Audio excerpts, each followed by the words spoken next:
Bom dia a todos. Bom dia aos companheiros que nos ouvem de casa. Estamos iniciando a nossa reunião, sábado, neste horário. Lembrando sempre a todos que, por favor, diminuam a campainha do telefone para que não toque durante a nossa reunião. Hoje, sábado, nós temos o trabalho da obra social. Todos chegam aqui, tomam um café da manhã, tem todo um trabalho de evangelização, depois eles almoçam. Então, por isso que nós pedimos sempre a colaboração de todos, porque a casa precisa da ajuda, né? A casa sobrevive com a ajuda de todos nós, que aqui trabalhamos, que aqui estudamos, que participamos da casa. Então, o que todos puderem colaborar é sempre muito bem-vindo. Nós temos os nossos cursos da casa, não deixem de fazer. Temos curso das obras básicas, das obras de Kardec, temos os livros de André Luiz, de Leon Denis, de Ivone Pereira. É só a gente escolher o melhor horário, o dia que puder vir, e vamos frequentar os cursos, que o estudo nos faz um bem enorme. Nos acalma, nos equilibra, nos consola. Isso nos faz muito bem. E temos cursos aqui, então, de domingo a domingo. Nós temos na quarta-feira as nossas reuniões públicas, de manhã, de tarde, à noite. Quarta-feira nós temos o passe de cura. Então, nós sempre lembramos, quem achar que precisa do passe de cura, após a reunião, permaneça no mesmo lugar, que o médium da casa irá conversar e ver da necessidade do passe de cura. Muitas vezes a gente precisa mesmo tomar um passe, mas muitas vezes a gente precisa mais vir à casa, vir mais vezes, frequentar os cursos, procurar uma tarefa para fazer na casa. A casa espírita tem muito trabalho sempre. Então, quanto mais nós viermos à casa, melhor nós vamos nos sentir. Os nossos familiares dizem assim: mas você vai lá quantas vezes? Eu digo: antigamente eu vinha 5. Depois, com a idade, a gente vai diminuindo um pouco, né? A força vai diminuindo, a gente vai diminuindo a frequência. Mas antigamente a gente vinha 5 vezes. Eu vinha 5 vezes. Porque nos faz muito bem. A gente chega aqui, está no meio, num ambiente muito fraterno, está no meio de amigos, irmãos. Sabemos que os espíritos estão aqui o tempo todo nos assistindo, e isso nos faz muito bem. A gente às vezes chega aqui com uma dorzinha esquisita na coluna, de cabeça, e a gente vem, assiste o curso, ou assiste a palestra, tomamos o passe, e a gente, quando sai, se sente mais aliviado, mais leve, mais equilibrado. É porque os espíritos estão aqui trabalhando desde muito cedo.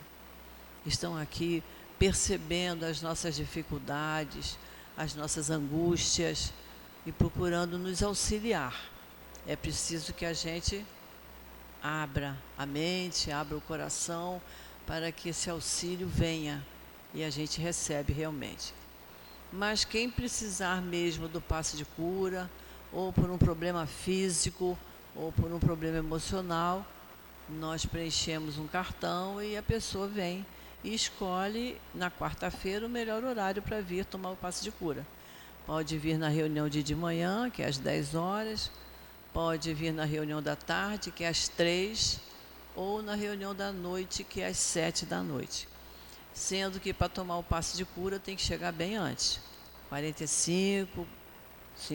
40 minutos antes, para ir se harmonizando, se acalmando, para que o passe de cura faça o efeito que a gente precisa. Mas é isso aí, o convite é esse: vamos trabalhar, vamos estudar, vamos frequentar a nossa casa, que faz um bem enorme para todos nós. Chegamos aqui, é esse conforto, né? É o ar-condicionado, a gente tem uma aguinha fluidificada ali também, que é um remédio maravilhoso. Eu sempre lembro que quem quiser trazer a sua garrafinha de casa para fluidificar, colocar ali junto da mesinha que estão os copos, pode trazer a sua garrafinha de casa. Para quando tiver que tomar o remedinho em casa, toma com a água fluidificada. Que aí o remédio vai fazer um efeito duplo, triplo ou 100 vezes mais. Olha que beleza, né? Então traga a sua garrafinha para fluidificar a água. É sempre bom a gente ter uma garrafinha em casa, né, de água fluidificada. Bom, o estudo hoje do Livro dos Espíritos vai ficar a cargo do nosso companheiro Léo. Durante o passe, o nosso companheiro Carlos vai nos falar do Evangelho. E o Evangelho nós vamos iniciar agora. É o capítulo 21. Haverá falsos cristos e falsos profetas. O item 10, que é uma mensagem do espírito Erasto, que foi discípulo de São Paulo. É uma mensagem interessante, muito boa, muito especialmente para os médiuns, para quem trabalha na parte mediúnica, que mediunidade todos nós temos, né? Então é bom que a gente tome conhecimento, porque essa mensagem é muito importante. O título é Os Falsos Profetas da Erraticidade. Os falsos profetas não estão somente entre os encarnados, estão também em maior número entre os espíritos orgulhosos, que sob falsas aparências de amor e caridade semeiam a desunião, retardando a obra de emancipação da humanidade, impondo-lhe seus sistemas absurdos que fazem com que seus médiuns aceitem. Para melhor fascinar aqueles que querem iludir, para dar mais poder às suas teorias, eles se utilizam sem escrúpulo algum de nomes que os homens só pronunciam com respeito. É uma mensagem grande e vocês devem ler em casa, porque vai valer a pena, porque é um estudo, né? Então é capítulo 21, item 10 do nosso Evangelho. Vamos fazer a nossa prece para nós começarmos o nosso estudo. Querido Mestre Jesus, querido irmão altivo, querido Antônio de Aquino, responsável pela nossa obra social, espíritos queridos que trabalham incansavelmente aqui no nosso CEAP, na nossa casa de amor, nós estamos aqui reunidos para estudarmos um pouco mais o Evangelho, agradecidos por termos sido intuídos a estarmos aqui, iniciando de maneira tão saudável o nosso sábado. Então nós te pedimos, Senhor, que nos envolva com teu manto de paz, de luz, de serenidade, que envolva todos que aqui adentrarem, que abençoe todas as tarefas que estão sendo realizadas neste momento, para que todos nós, ao sairmos daqui, possamos levar no coração um sentimento de amor, um sentimento de fraternidade e muito equilíbrio em nossa mente. E em teu nome, Jesus, em nome desses espíritos queridos e em nome de Deus, nosso Pai, que pedimos permissão para iniciarmos o estudo da manhã de hoje. Graças a Deus.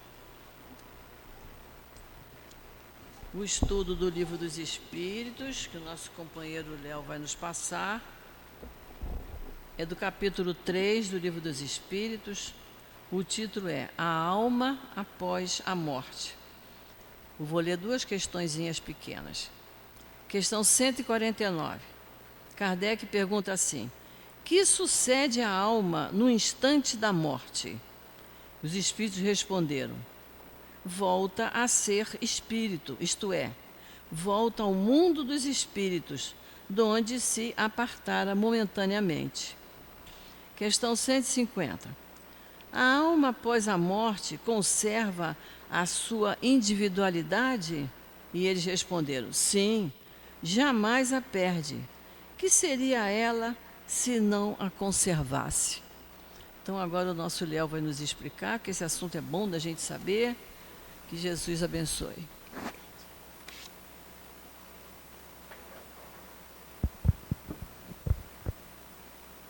Que a doce e serena paz do Senhor Jesus esteja junto conosco nesta manhã de sábado. A Rosângela que ia fazer o estudo hoje, a nossa querida Rosângela Boring, e ela teve um probleminha físico, aí me pediu para fazer no lugar dela, né? E eu tenho um carinho muito grande pela Rô, porque eu comecei no trabalho de evangelização junto com ela na Malé. Então, é uma gratidão muito grande por ela como pessoa e como amiga. Ainda mais aqui na nossa casa espírita, né? Hoje, queridos companheiros, nós vamos estudar o Livro dos Espíritos, a segunda parte do Livro dos Espíritos, que é o mundo espírita e os espíritos, o terceiro capítulo, o retorno da vida corporal. O item que falamos hoje é o item sobre a morte, né? A alma após a morte. A morte tornou-se uma palavra tão rejeitada por nós encarnados que os antigos nem a falavam. Eu tenho uma tia que ela é muito expansiva e quando alguém falava a palavra da morte, ela batia 3 vezes na madeira. Eu achava aquilo tão engraçado porque eu sempre tive uma relação com a morte como um fenômeno natural, como um fenômeno que iria acontecer, né? Eu acho pela educação da minha mãe, de sempre ter o conhecimento da doutrina espírita desde de berço, iniciando já na minha vida, a morte era um processo biológico que acontece no planeta Terra e com todos nós. O negócio era tão complicado para ela que eu estava fazendo estudando para fazer o estudo hoje, e ela tinha algumas palavras que ela não falava. Eu tinha uma tia, irmã dela, que estava com câncer, e ela não falava a palavra câncer. Ela falava assim: Maria está com C. E eu era garoto, eu não sabia o que era o danado do C. E não podia ficar perguntando, porque senão ia tomar-lhe uma bronca, e até entender que o C era um câncer. E esta mesma tia, o interessante é que quando ela descobriu que ela estava com câncer, ela começou pensando assim: já que eu vou morrer, eu vou fazer tudo o que eu queria fazer na minha vida e não fiz. E começou a fazer tudo mesmo. Não aturava mais nada, já estava à frente do tempo dela, se emancipava como mulher, era independente, fazia tudo o que fez e desencarnou depois dessa outra tia, depois da minha mãe, depois do meu pai. Ficou viva, encarnada durante muito tempo e esperava-se que fosse desencarnar logo com a morte, né? Então, assim, isso quer nos dizer que só Deus sabe o nosso horário de fazermos a passagem. Porque nós vamos estudar junto com o professor Kardec que há uma diferença entre a morte e o desencarnar. Porque se nós somos espíritos encarnados aqui, a doutrina espírita nos nomenclatura como alma. Nós somos uma alma em um corpo, certo? E quando nós desencarnamos, é você deixar a carne, seria o processo da morte. Mas eu posso morrer e não deixar a carne. A gente tem relatos de companheiros no trabalho espiritual que muitas das vezes eles sentem o processo da decomposição física do corpo, porque eles ainda continuam agarrados a seu corpo físico, agarrado à matéria. Nosso querido professor Allan Kardec faz um estudo muito minucioso, tirando todas as dúvidas que nós possamos ter sobre a nossa existência. Desse capítulo que ele fala do retorno da vida corporal à vida espiritual, é interessante que ele não fala o retorno da vida para a morte, é o retorno da vida corporal à vida espiritual. Porque, na realidade, nós somos espíritos imortais. Simples assim. Aquela ideia que nos foi passada, que nós iremos para um local aonde os espíritos bons vão para o céu, os outros vão para o inferno e os medianos vai lá para o limbo, para aquelas histórias meio confusas, né? Quem foi batizado vai para o limbo, a criança vai para... Aí depois a religião católica tirou o limbo, não tem mais o limbo. Fica uma coisa meio confusa, aonde se isso existisse, Deus daria preferências para A, para B e para C. E nós já estudamos que Deus é bom, é misericordioso e é justo com todos nós. Na questão 149, o nosso tão querido amado Allan Kardec, ele nos fala o seguinte: o que se torna a alma no instante da morte? Vamos ver o que é essa pergunta. O que a alma vira quando ela morreu? Nós, alma, espíritos encarnados, desencarnamos, morremos, perdemos a vida material. Aí ele nos fala assim, os espíritos respondem, volta a ser espírito, isto é, volta ao mundo dos espíritos que momentaneamente ele havia deixado. Nós deixamos o mundo dos espíritos temporariamente. Nós estamos reencarnados num corpo físico temporariamente. Quando nós encarnamos, a gente tem um processo que se chama planejamento reencarnatório. Todos nós fizemos isso. O que é esse planejamento reencarnatório? Nosso amigo espiritual, nosso mentor, aquele espírito amigo, né? Alguns companheiros chamam de anjo da guarda, que está ali torcendo para que nós vençamos a nós mesmos. Chega para o Leonardo, olha só, Leonardo, você vai reencarnar numa família espírita para você não ter chance de dizer que não tem o conhecimento da doutrina espírita. Você vai viver tanto tempo, você vai ter uma vida num país, numa determinada região, uma determinada família, com determinado propósito, com o objetivo de se melhorar. Todos nós temos este planejamento reencarnatório. Todos nós, os nossos amigos espirituais, fazem junto com a gente, se nós tivermos capacidade, de fazermos o nosso plano. O que é esse planejamento? É aonde eu estou, para onde eu quero chegar. É um processo muito simples, fácil da gente entender, né? Vou dar mais um exemplo. Eu vou pegar um avião daqui a São Paulo. Não existe estrada. Se eu for de carro, eu vou pegar a Dutra, eu sigo a Dutra, vou embora, boto no GPS. Mas só quando eu estou num local, Rio de Janeiro, estou indo para São Paulo, eu quero chegar do Rio para São Paulo, o que o piloto da aeronave tem?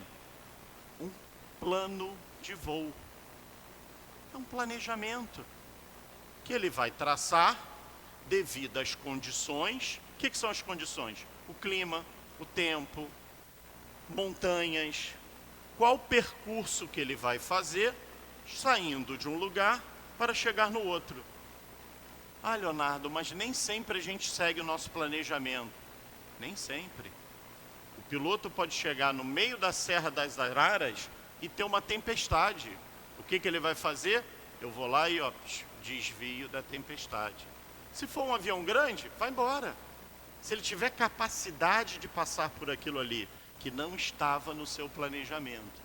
Então, esse planinho que o piloto do avião tem, é o mesmo plano que nós fazemos quando nós reencarnamos junto aos nossos mentores e amigos espirituais. Por isso que os espíritos respondem para Kardec momentaneamente. Nós vivemos encarnados com data de validade. Ah, Leonardo, mas é preciso, eu vou viver 38 anos, 10 dias, 4 horas, 5 minutos. Não. Mas que eu planejo a minha reencarnação na Terra com a finalidade. Um exemplo, Leonardo, você vai viver até 78 anos, que é o período que você vai ter para se reeducar, período que você vai ter para se melhorar, o período que você vai ter para praticar o bem. Porque se nós somos seres imortais, que o nosso corpo é perecível, o nosso espírito é imortal. Nosso espírito teve outras e outras e outras reencarnações. Hoje, eu estou no corpo físico como Leonardo. Mas na minha reencarnação passada eu não era o Leonardo, mas o meu espírito era o mesmo. Então, se eu sei que eu sou um espírito imortal, se eu sei que eu tive várias reencarnações, se eu sei que eu vivi outras vidas, o que será que eu fiz no meu passado? Hoje, a gente anda com o Livro dos Espíritos, com o Evangelho, nos reunindo numa manhã de sábado para estudarmos. Mas será que há 500 anos atrás a gente estava assim? Será que há 1000 anos atrás nós estávamos assim? Será que há 2000 anos atrás nós estávamos assim? Eu tenho certeza que eu não estava. Então, eu sou um espírito que eu tenho vidas pregressas e eu tenho débitos e créditos. Só que não é assim tão equilibrado, é assim, porque o meu débito é muito maior que o meu crédito. E como que a gente acerta esse débito? A gente aprende na doutrina espírita que a gente não consegue modificar o nosso passado. Ninguém consegue mudar o passado, mas eu consigo modificar o meu presente para ter um futuro melhor. Eu só consigo sanar estes débitos aumentando o meu crédito. E como eu aumento o meu crédito? Só com a caridade. Não existe outro. Não existe outra maneira. É amar ao próximo, é amar aos nossos inimigos, é fazer o bem sem olhar a quem. Somente assim. Agora, para eu conseguir fazer isto, eu preciso estudar. Porque se eu não estudar, se eu não me moralizar, se eu não dominar o homem velho que existe dentro de cada um de nós, homem como ser humano, tá? Se eu não dominar esta pessoa velha que existe dentro de cada um de nós, nós vamos continuar fazendo os mesmos erros. Nós vamos continuar fazendo as mesmas besteiras. A maior insanidade da humanidade é fazer a mesma coisa e querer resultados diferentes. Então, o exercício, o aprendizado é diário, de cada um de nós, dia após dia, momento a cada momento. Eu vindo para cá fazer o estudo, eu trabalho na rua e trânsito não é mole, né? E eu fico meio nervosinho no trânsito quando as pessoas fazem uma danada da baianada ainda, a gente ainda perde um pouco a linha, né? Antes eu ainda xingava, brigava, que não sei o quê. Uma senhora dirigindo num carro me deu uma fechada que eu tive que quase parar o carro para não subir a calçada. Aí eu lembrei que eu vinha para a casa espírita. Eu não xinguei. Pela saúde da minha filha, que é a pessoa que eu mais amo no mundo, eu não xinguei. E pensei assim, podia ser a minha filha, porque ela está aprendendo a dirigir, e é ruim de direção, que ela não me escute, mas ela anda primeira e segunda, primeira e segunda, primeira e segunda. Então, o eu ensinar a ela me educou, porque eu comecei a me colocar no lugar do outro, do próximo. Quando eu passei o carro, eu vi que era uma senhorinha com aquele banco apoiado na frente, com a direção assim. Eu falei, puxa vida, ela deve estar fazendo um sacrifício danado para pegar a direção, e eu estou aqui com pressa, correndo na estrada e querendo brigar com a pobre da senhora, né? Aí a gente começa a nos reeducarmos, a gente começa a nos colocarmos no lugar do semelhante. E quando a gente faz isso, a gente usa uma palavrinha que às vezes as pessoas esquecem, que é a empatia. Porque a dor que o meu companheiro está sentindo, eu não tenho como mensurar esta dor. Eu não sei. Não existe ferramentas que possa medir a dor do meu semelhante diante da dificuldade que ele está passando.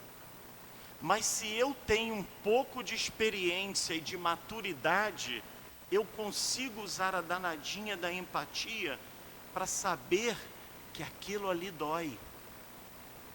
Aquilo ali, às vezes, ele está fazendo um sacrifício imenso por uma atitude tão pequena.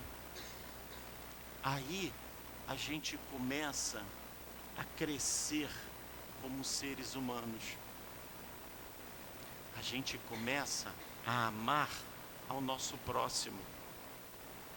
A gente começa a fazer o bem sem olhar a quem e sem esperar nada em troca. A gente começa até mesmo a amar o nosso inimigo. Uma das passagens do Cristo mais difícil na minha vida é amar o inimigo. Amar o inimigo. Eu debatia demais com a minha mãe em estudo, em culto no lar, em reuniões, porque eu falava, não, isso é demagogia. Você amar aquele que te quer mal, amar aquele que quer mal a sua crença, amar aquele que quer mal a um filho, a um amigo, a uma amiga. Ah, não, aí é demais. Aí Jesus falou, aí já é para espírito de escola, né? Aí a gente começa a estudar a doutrina espírita,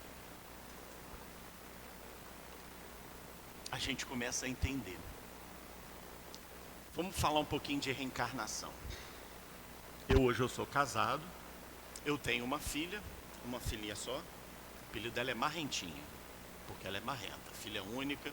As pessoas, às vezes eu falo com ela, penso que ela é um bebê, mas não tem não, tem 25 anos. Hipoteticamente, eu não sei, eu estou contando um caso. Em outras vidas, esse espírito que reencarnou como minha filha foi o meu algoz. E na vida anterior, eu fui o algoz dela. Ela me matou e eu matei. Aí, a providência divina é tão boa que ela chega, meus amigos espirituais chegam para mim e falam assim, Léo, vamos acabar com esse ciclo?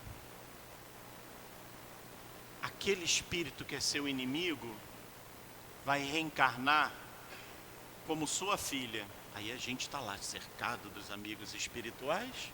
Ah, pode mandar, bota ela como minha filha.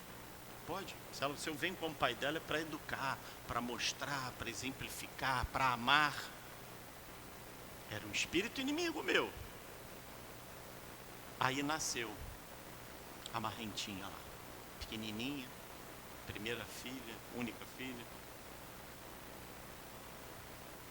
Amor eterno, aquele serzinho pequenininho que você vai crescendo, vai fazendo as malcriações e você vai achando graça, você vai educando, vai ensinando, vai amando.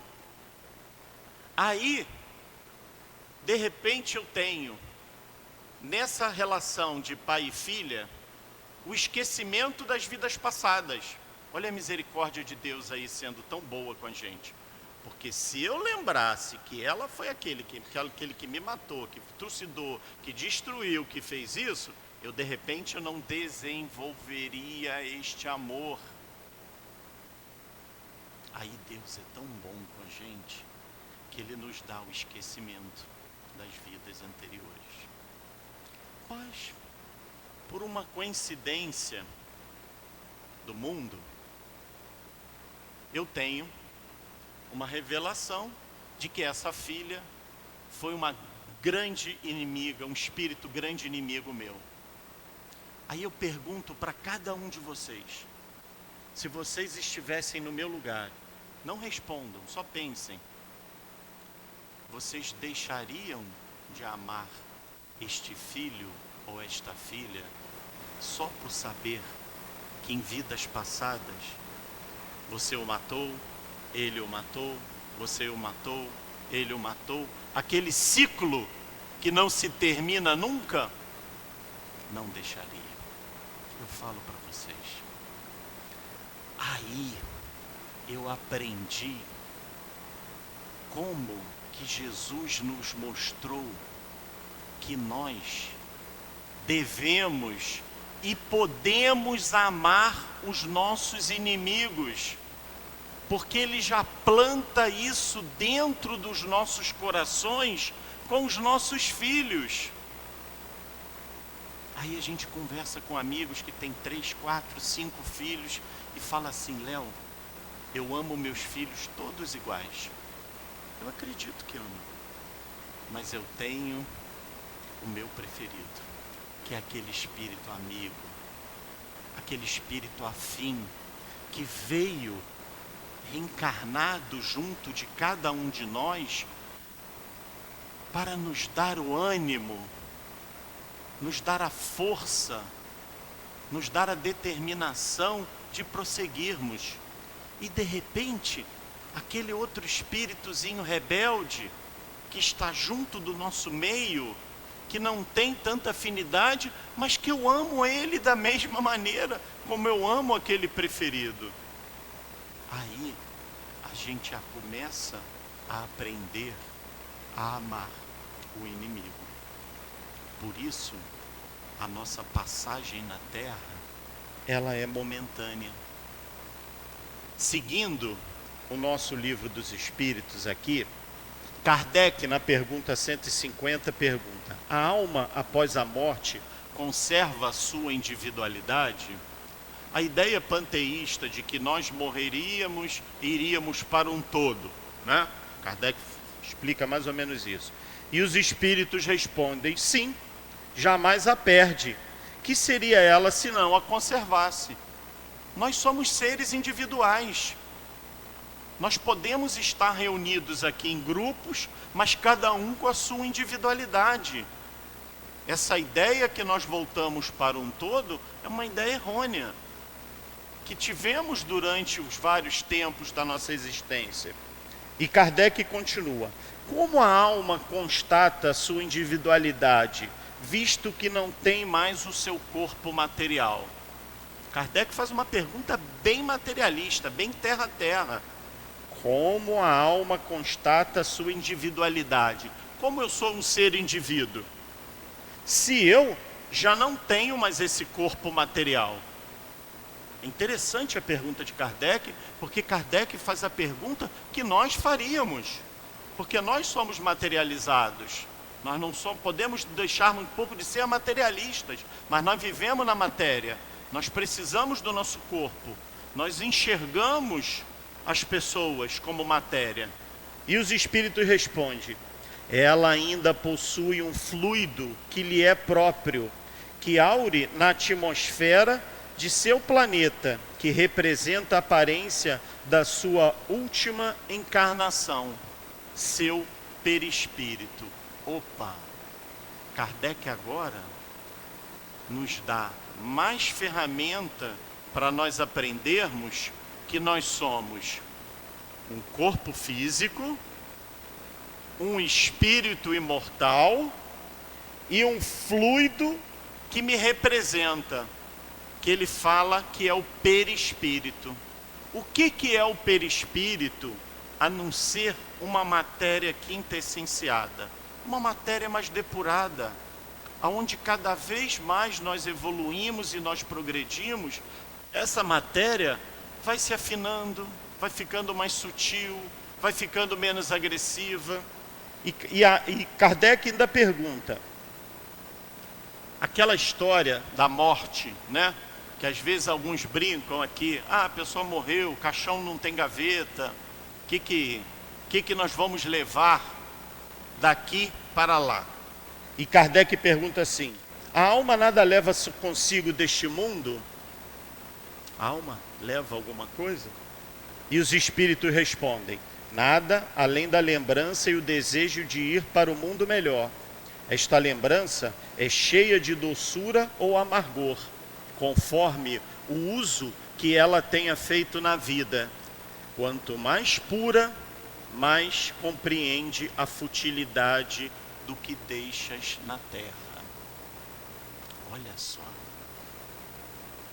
Kardec fala, o que a gente leva depois que a gente morre?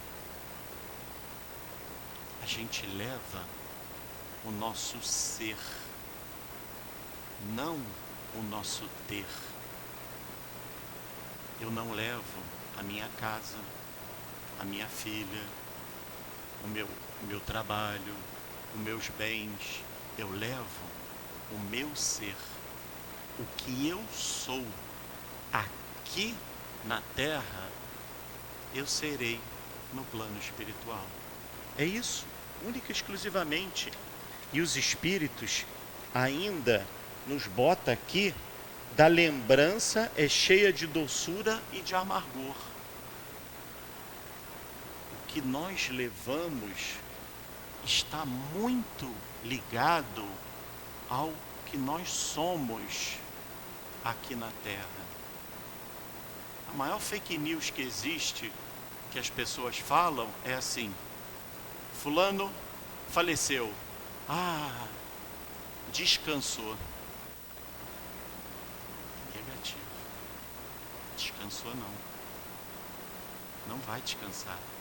Pode até ir para um tratamento do plano espiritual. Vamos lembrar nosso lar, do nosso tão querido Chico Xavier, o relato de André Luiz, um médico, benquisto na sociedade, um homem relativamente bom, mas que não fazia o bem, mas não fazia o mal. Mas aí a gente já começa a entender, a doutrina espírita nos mostra, que se nós temos um período aqui, encarnados, e nós não usufruímos bem deste período, se nós não fazemos o bem, nós já estamos fazendo o mal. Porque o nosso relógio biológico da vida, ele está correndo. Ele está correndo quando eu fico parado na televisão. Ele está correndo quando eu vejo a novela que está sendo reprisada. Ele está correndo quando eu vejo aquele filme que eu vejo que não vai me acrescentar em nada. Ele está correndo em todo instante. Aí a pessoa fica doente, fica querendo lutar contra a morte por um dia, 10 minutos, 20 minutos, 10 segundos, querendo ter a vida cada vez maior, a vida do corpo, e é uma vida perecível, porque o nosso corpo é perecível.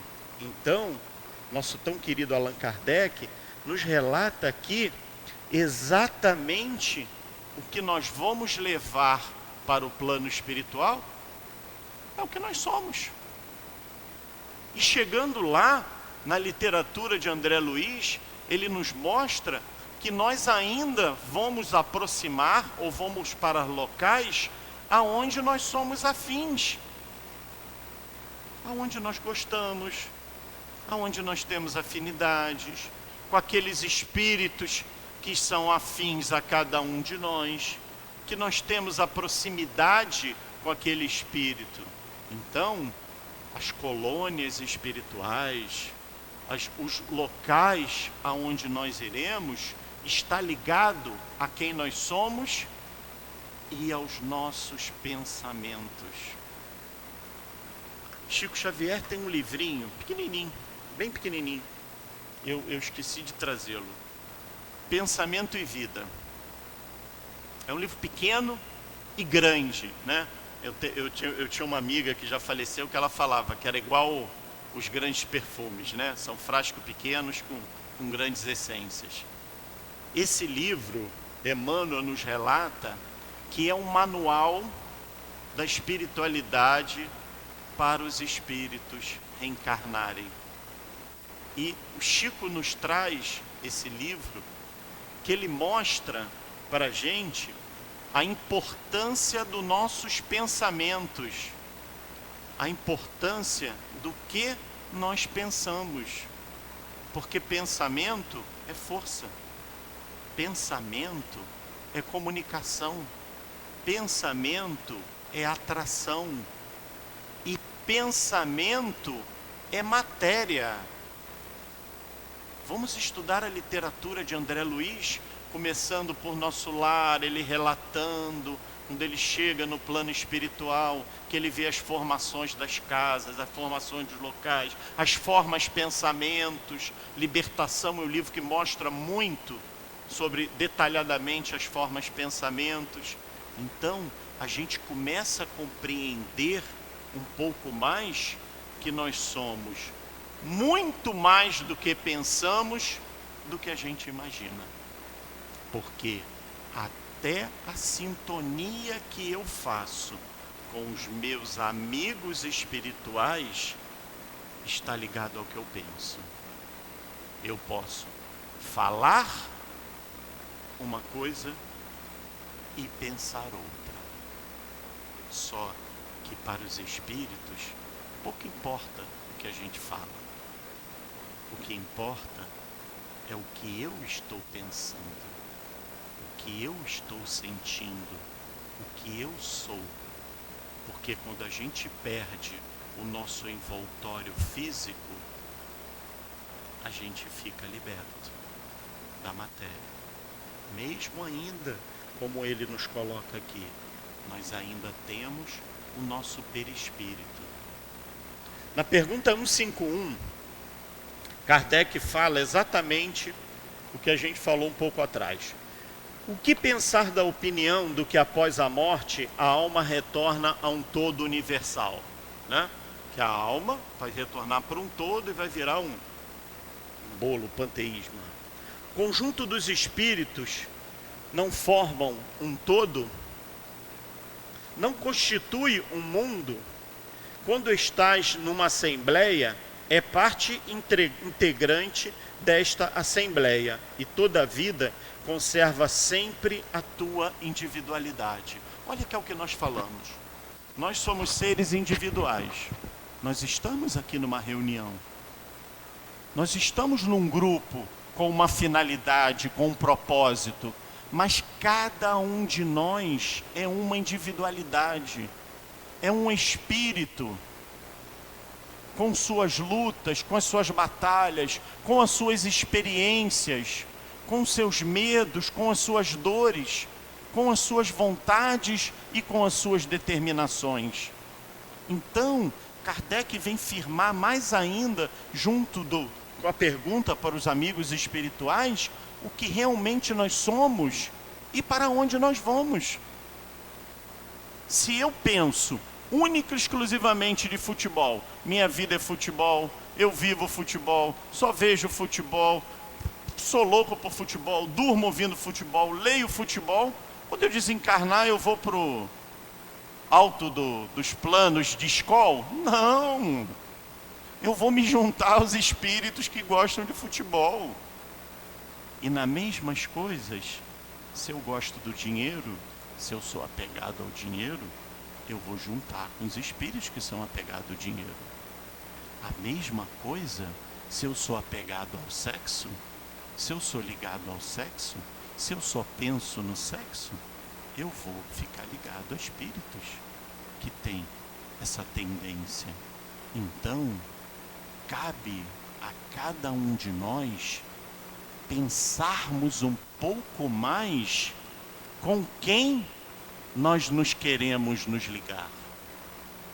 com o Dr. Bezerra de Menezes,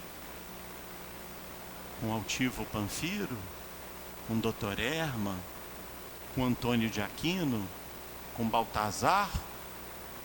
Se eu quero estar ligado a esses espíritos amigos, eu não posso ter pensamentos diferentes desses espíritos amigos.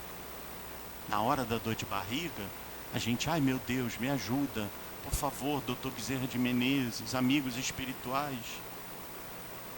Se eu não consigo ter uma ligação com ele, se eu fico 24 horas do dia pensando em ganhar dinheiro, quais espíritos vão estar perto de mim? Eu tenho um amigo que ele já não trabalha mais, ele só fica mexendo em negociações financeiras, que ele fica só vendo os zarinhos que ele tem. Uma vez eu perguntei para ele, eu falei assim, cara, tu já imaginou se tu tivesse isso tudo dentro da tua casa? Tu não daria aqui dentro. E para que isso? Para ver um númerozinho no computador? Livre-arbítrio, não é? Não é livre-arbítrio? Deus não vai interferir. Nossos amigos espirituais não vão interferir. Nosso mentor e amigo que ajudou a gente a fazer o nosso planejamento reencarnatório não vai interferir. Agora, quando a gente desencarnar, quando a gente morrer e fizer a passagem do plano físico para o plano espiritual, eu vou sentir vergonha. Eu vou sentir vergonha porque eu estava no Rio de Janeiro e meu objetivo era ir para São Paulo. E sabe o que eu fiz? Eu permaneci no Rio de Janeiro. O espírito não retrógrado, o espírito não volta, o espírito não regride, mas ele estaciona. Estaciona e nós estamos perdendo cada vez mais a coisa mais importante que nós temos aqui na Terra, que é o tempo. Ninguém recupera o tempo. Ninguém consegue voltar atrás. Não existe. A palavra dita já foi dita. O que foi nos passados já foi nos passado. A gente aprende, eu não consigo modificar o meu passado, mas eu consigo modificar o meu futuro, para o meu presente, para colher no meu futuro. Se eu plantei banana, eu vou colher banana. Se eu plantei mamão, eu vou colher mamão. Se eu não plantei nada, eu vou colher o nada. Mas sabendo que este nada já é um mal, porque eu tive a oportunidade de plantar. Eu tive a oportunidade de escolher o que plantar aqui na Terra para colher no futuro. E seguindo o nosso estudo, Kardec ainda mais enfasivamente fala assim: que prova podemos ter da individualidade da alma após a morte? E os espíritos são bem interessantes. Não tende esta prova através das comunicações que recebeis? Se não fosses cegos, veríeis. Se não fosses surdos, ouveríeis. Pois com muita frequência uma voz vos fala e vos revela a existência de um ser que está fora de cada um de vós. Eu tenho um amigo que ele já tem 3 filhos, mas ele me conta a história do Felipe, do filhinho pequeno dele, o primeiro filho. E o Felipe era um garoto muito engraçado, falante, brincalhão, aquela criança espontânea, que ela brigava ao mesmo tempo que fazia carinho, então ele era muito expansivo. E uma determinada época, esse amigo chegou para mim e falou assim, sabendo que eu sou espírita, ele não é espírita, ele virou para mim e falou assim: Léo, eu estou muito preocupado com o Felipe. Eu falei: o que houve, amigo? Felipe agora brinca em determinados lugares com um amiguinho. O psicólogo infantil fala que é um amiguinho imaginário, que a criança cria uma imagem daquela outra criança. Só que se ele criasse essa imagem, ele não revelaria para a gente fatos que ele está revelando. E ele conta, o menino, que esse amiguinho imaginário tem um nome e se chama Rafael. E que o Rafinha, um amigo imaginário da criança, relata fatos de outras vidas. No início, eu não dei valor, até o momento em que surgiu uma palavra para o meu filho e que ele nunca ouviu essa palavra. A palavra era Sabará, a cidade mineira, próximo ali a Belo Horizonte, e que esse meu amigo foi pesquisar junto do seu avô, e que o seu bisavô era um fazendeiro da cidade de Sabará e que cultivava fumo de rolo na região. Se trocavam, Sabará é uma cidade do Império, e se tinha muita barganha de negócios feito para as fazendas que existiam na região. Ele fala nome, cidade, época e acontecimentos. O Rafinha conta que viveu na cidade de Sabará e que ele teve 7 filhos e a sua esposa faleceu no parto do 7º filho. Esse fazendeiro criou-se os 7 filhos, não teve mais ninguém e prosseguiu a sua vida fazendo a comercialização do que ele plantava e os filhos que ele teve. Falou o local, o acontecimento e o nome dos 7 filhos que ali estavam. Esse amigo, pesquisando com seu avô, os 7 filhos eram da família dele. Não era espírita, não tinha nada a ver com espiritismo, parou do tratamento psicológico infantil com a criança e ele me pediu: amigo, me explica isso. Comprei um livro dos espíritos para ele, fomos almoçar e eu falei assim: lê esse livro. Eu posso tirar suas dúvidas, a gente pode bater papo, podemos conversar, podemos fazer, podemos estudar, mas leia esse livro. Ele começou a ler. Começou a ler. Ele começou a entender, esclarecer tudo da vida dele e do filho, como um aprendizado que é a prova viva que todos nós temos. Se nós formos conversarmos com as pessoas amigas, cada um tem um relato muito parecido dentro da família. As crianças, até aproximadamente uns 6, 7 anos de idade, elas ainda estão um pouco no mundo espiritual, um pouco no mundo encarnado. Então, às vezes, esses relatos vêm sido abertos em nossa vida para nos modificarmos, para tirarmos aquela dureza daquele homem velho que existe dentro de nós, arraigado, de que nós achamos que depois disso aqui tudo acaba. E não acaba. Não acaba. Nós, espíritas, temos que ver o mundo com a visão da reencarnação. Temos que ter essa visão. Temos que tirar as aparas que ficaram em nossas vistas durante muitos anos. Porque se nós não tivermos essa visão da reencarnação, nós não vamos ter respostas para tudo o que nós temos em nossa vida. O que nós passamos, da onde nós viemos, quem nós somos e para onde nós vamos. Só através da reencarnação. E eu só compreendo a reencarnação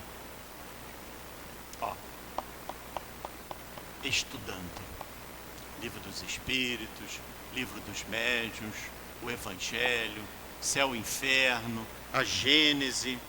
No céu e inferno, a gente está fazendo o estudo na sexta-feira, tem uma passagem do desencarne de um companheiro da Sociedade Espírita de Paris, o senhor Sanson. Um senhor que fazia parte da Sociedade Espírita, e está lá naquela parte de espíritos felizes do céu e inferno. E ele relata, as reuniões mediúnicas eram feitas junto com Kardec, e Kardec faz um acordo com todos aqueles companheiros, tipo assim: quem desencarnar primeiro, venha cá para nos dar uma mensagem. E o companheiro Sanson desencarnou, que fazia parte da Sociedade Espírita. E ele relata para cada um dos ali presentes a beleza da morte. Como que o espírito de Sanson tira aquela imagem que nos é passada pela mídia e pela sociedade, da morte sendo aquele ser grande, com vestimento preto e com uma foice imensa para nos dar medo, como se fôssemos criança. Porque o medo só existe devido à ignorância. Nós só temos medo de alguma coisa a qual nós não temos o conhecimento. O relato do espírito de Sanson mostra a beleza do desencarne. Como que ele fica mais feliz, livre do seu corpo físico. Já devia sentir dores, angústias, problemas, porque a nossa máquina vai pifando. Quem já passou dos 40? Eu antes de 40 eu não usava nem óculos. Hoje, se eu tirar o óculos, eu já não enxergo ninguém. A nossa máquina vai ficando cansada. Nosso corpo tem prazo de validade. Mas o meu espírito não. Meu espírito é imortal. Meu espírito, ele vive além da vida. Tem uma frase de Sêneca que é muito interessante. Se queres morrer bem, aprendas a viver bem. Quer morrer bem? Aprenda a viver bem. O mais interessante disso tudo é o momento em que cada um de nós nos identificamos como seres imortais, como espíritos íntegros perante ao universo. Um questionamento que eu muito faço em minha vida: se eu tenho um prazo determinado aqui na Terra, se eu estou encarnado, como disse aqui, temporariamente, o que eu vou fazer no plano espiritual? O que eu vou fazer? Qual vai ser minha finalidade lá? A gente já sabe que não existe o descanso eterno. A gente sabe que a gente tem que trabalhar para resgatar as nossas dívidas. A gente sabe que nós temos que melhorarmos. Nós sabemos que nós temos que estudar, porque só através do estudo nós nos modificamos. Nós vencemos a luta não contra o próximo, mas contra a mim mesmo. Porque a minha luta interna é o Leonardo versus o Leonardo. É a briga interior que eu tenho que ter comigo mesmo para aprender, para crescer, para me moralizar. É essa a nossa luta. E o que será que eu vou fazer lá? Ah, aqui na Terra eu trabalho em área comercial. Lá não tem comércio. Lá não tem negócio. Vocês já se pensaram sobre isso? Se a nossa verdadeira vida é lá em cima, qual a capacidade que nós temos? Qual a competência que nós temos para chegarmos no plano espiritual e termos uma atividade. Vamos lembrar um pouquinho de André Luiz, chegando nas câmaras de regeneração. Chega um paciente, ele pega o estetoscópio, quer lá atender como médico da terra. E o mentor, Lísias, fala para ele: André, aqui não é a mesma medicina da terra. A medicina é outra. Até André Luiz compreender o que é, ele fica embebecido com tanto conhecimento e do pouco que nós temos aqui na terra. A verdadeira vida é a vida espiritual. Não somos uma religião que fala da morte.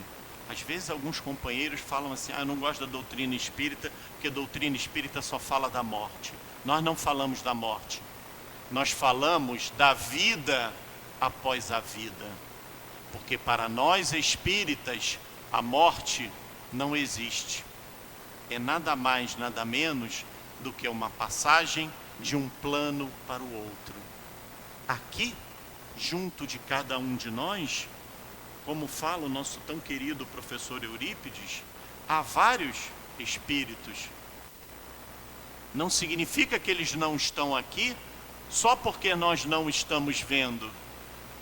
Nós não vemos o ar.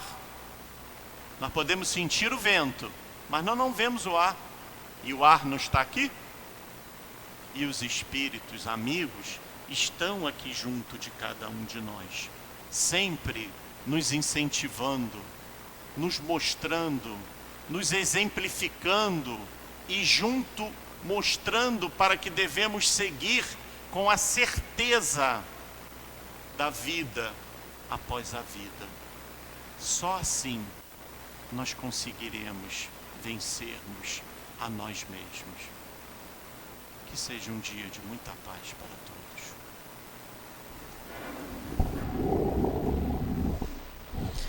Obrigada, Léo, pelo estudo que você preparou para nós. E vamos passar a segunda parte da nossa reunião, que é dedicada ao trabalho de passe. Pedimos aos médiuns que se coloquem.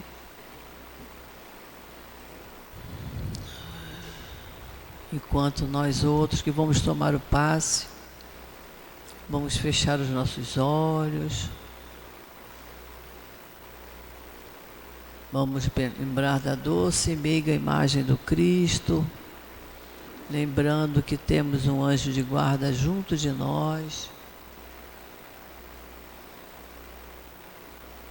ouvindo os nossos pedidos.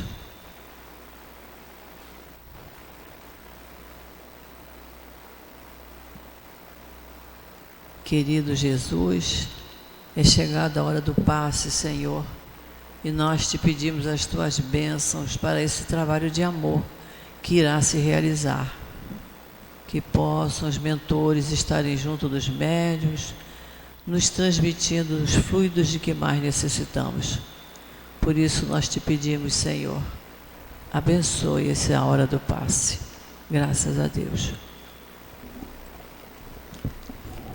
Haverá falsos cristos e falsos profetas.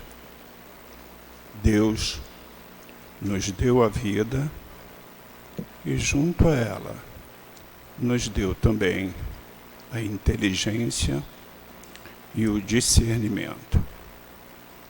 Mas nos deu também o livre-arbítrio, para que possamos discernir o certo do errado, dos falsos profetas e dos falsos cristos. Não apenas no mundo espiritual, mas também no nosso plano encarnatório. Quantas vezes ouvimos e nos deixamos levar por palavras mentirosas, por pensamentos enganosos. Como disse o nosso querido Léo, a maior luta está entre nós mesmos.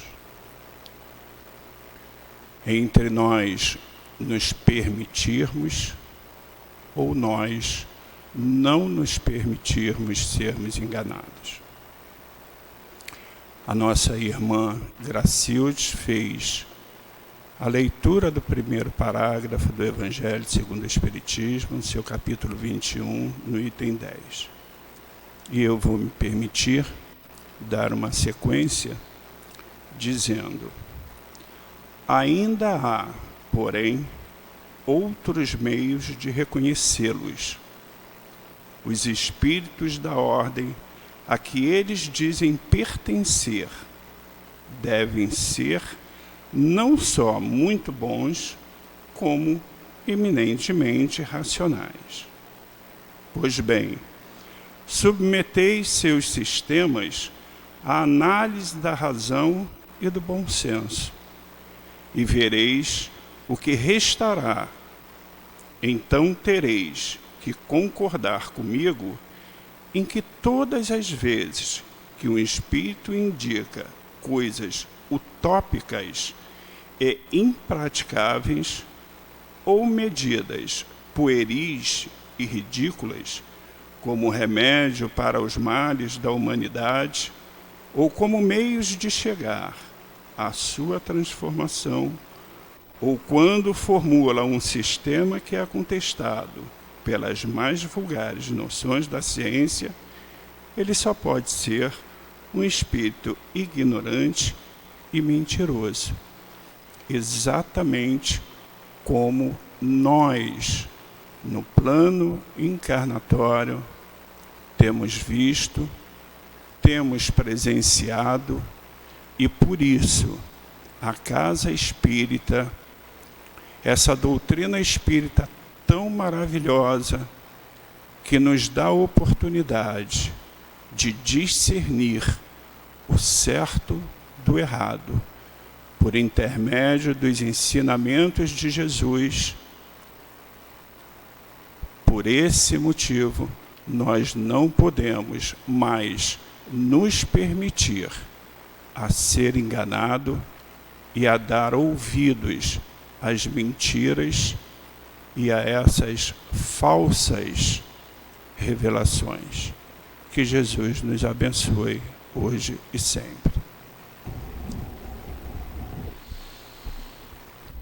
Nós agradecemos, Senhor Jesus, por nos permitir estarmos aqui no nosso SEAP, nesta casa de amor, onde nos sentimos acolhidos, abraçados pelos espíritos amorosos, abraçados pelos irmãos aqui, queridos irmãos, porque somos todos filhos do mesmo Pai. Por isso nós nos sentimos tão bem quando estamos aqui na nossa casa. Nós te agradecemos, Senhor, por nos intuir, amanhecermos o nosso sábado com a vontade grande de aqui estar, para estudar a doutrina dos Espíritos. Permite, Senhor, que esse sentimento de paz que invade o nosso coração, que possa ficar conosco por todo o dia de hoje. Que nada, Senhor, nada nos tire do caminho do bem, do amor, da paz e da luz. Em Teu nome, Jesus, em nome dos Espíritos queridos que aqui trabalham incansavelmente, em nome de Deus, nosso Pai, que pedimos permissão para encerrarmos o nosso estudo da manhã de hoje. Graças a Deus.